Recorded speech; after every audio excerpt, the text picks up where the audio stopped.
ముఖ్యమంత్రి గారు arrive alive క్యాంపెయిన్కి inaugurate చేశారు.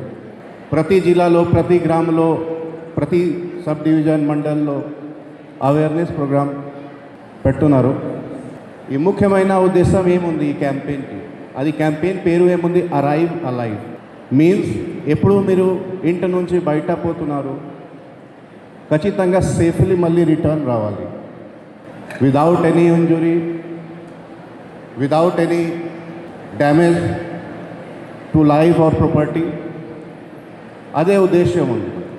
ప్రతి సంవత్సరం సంగారెడ్డి జిల్లాలో 450 డెత్స్ అవుతున్నాయి ప్రతి సంవత్సరంలో.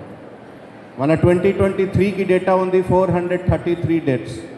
మీరు ట్రాఫిక్ రూల్ ఫాలో చేయండి, హెల్మెట్ పెట్టండి. మీరు అందరూ చిన్నపిల్లలు ఉన్నారు, సొసైటీ మహిళలు ఉన్నారు, ఎప్పుడు మీ భర్త మీ కొడుకు బయట పోతున్నారు టూ వీలర్ మీద, మీరు ఇన్షూర్ చేయండి. ఎప్పుడు వాళ్ళు బయట పోతున్నారు ఖచ్చితంగా హెల్మెట్ పెట్టాలి. ఇదే ఒక ప్రామిస్ నాకే ఇవ్వండి మీరు ఈరోజు. ఎవరు మీ భర్త మీ కొడుకు 18 ఇయర్స్ ఉన్నప్పుడు, డ్రైవింగ్ లైసెన్స్ ఉన్నప్పుడు కూడా బయట టూ వీలర్ మీద పోతున్నారు, ఖచ్చితంగా హెల్మెట్ పెట్టాలి. డ్రంక్ అండ్ డ్రైవ్ మీరు చేయకండి. ఆల్కహాల్ మందు ఇది హెల్త్ కోసం కూడా మంచి లేదు. మీరు తాగి మీరు డ్రైవింగ్ చేస్తున్నారు, మీ లైఫ్ మీరు డేంజర్లో పెట్టారు, వేరే వాళ్ళకి లైఫ్ కూడా డేంజర్లో పెట్టారు. ఆటో డ్రైవర్స్ చాలామంది ఆపోజిట్ లేన్లో డ్రైవ్ చేస్తారు. ఇది షార్ట్ కట్ తీసుకోవడానికి, 50 మీటర్ 100 మీటర్ డిస్టెన్స్ సేవ్ చేయడానికి మీరు ఆపోజిట్ లేన్లో డ్రైవింగ్ చేస్తున్నారు. చాలామంది అన్ఆథరైజ్ రోడ్డే మీద వెహికల్, సడన్గా వెహికల్ బ్రేక్ అప్లై చేస్తున్నారు, బ్యాక్ సైడ్ నుంచి వచ్చిన వెహికల్కి చాలా ప్రాబ్లం అవుతుంది. సో ఆటో డ్రైవర్స్కి కూడా నా తరఫు నుంచి ఒక అపీల్ ఉంది.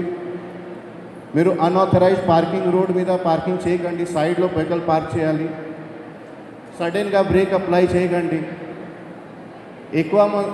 ఎక్కువ మందికి ఆటోలో మీరు అలౌ చేయకండి. చరిత్ర సృష్టించినోడు ఇప్పుడు ఆ చరిత్రని తిరగరాయబోతున్నాడు. అబద్ధాల గోడల్ని బద్దలు కొట్టి నిజాలను రాగా మీ ముందుంచబోతున్నాడు. నిజమైన వార్తల కోసం వెంటనే డౌన్లోడ్ చేసుకోండి రా యాప్ని.